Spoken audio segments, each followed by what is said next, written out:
की सोलापूर शहरामध्ये जे आंदोलन चालू आहे अवैध धंद्याच्या संदर्भामध्ये,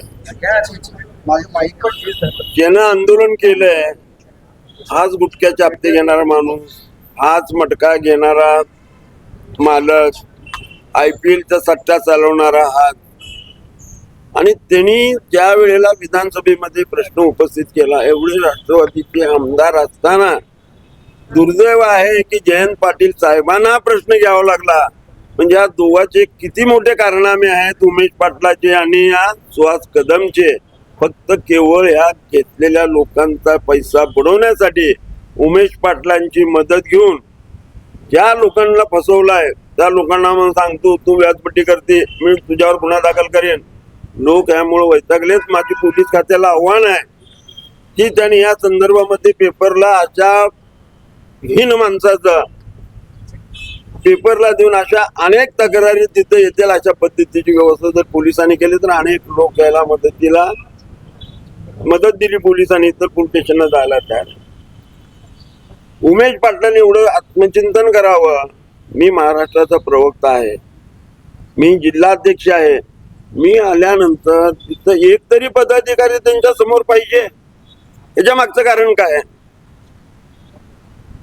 तू उपोषणला बसला, एक तरी माणूस, एक तरी कार्यकर्ता, एक तरी पदाधिकारी तुला एवढ्या कालावधीमध्ये भेटायला गेला का?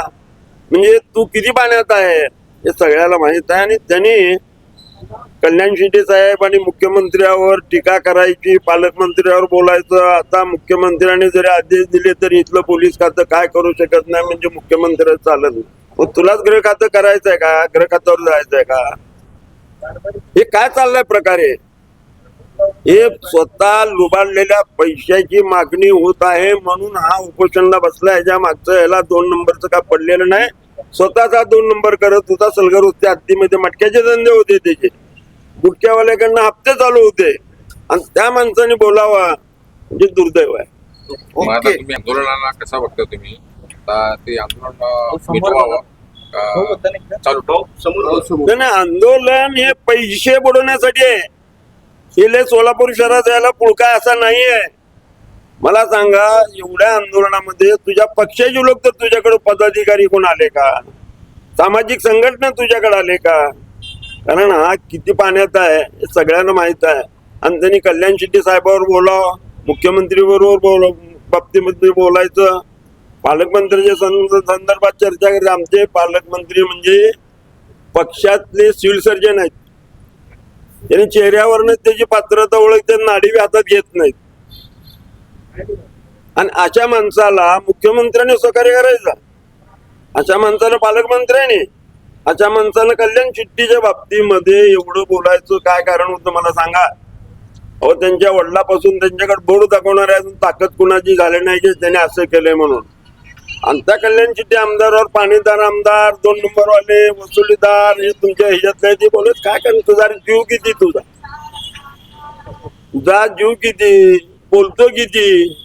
हा, तर हे सगळं ढोंगीबाजी प्रकरण उमेश पाटील यांच्यामधून आता सांगितलं आमच्या मॅडमनी की हा दलाल आहे, हा वसूलदार आहे, आणि हा वर पैसे पोचते करतो. त्याच्यातून आता ह्याच्यामध्ये जी कर्ज त्याला 1.5 कोटी रुपये झालंय, IPLचा असेल, मटक्याचा असेल, ते फक्त बुडवण्यासाठी केलेला उद्योग आहे. शहरातले 2 नंबर चाललेले आहेत असं त्याचा उद्देश नाही. त्याच्याकडे एक संघटनेचा पाठिंबा नाही, सामाजिक संघटनेचा पाठिंबा नाही. अशा माणसाने आपल्या अवकात ओळखून इथून पुढे राहावं.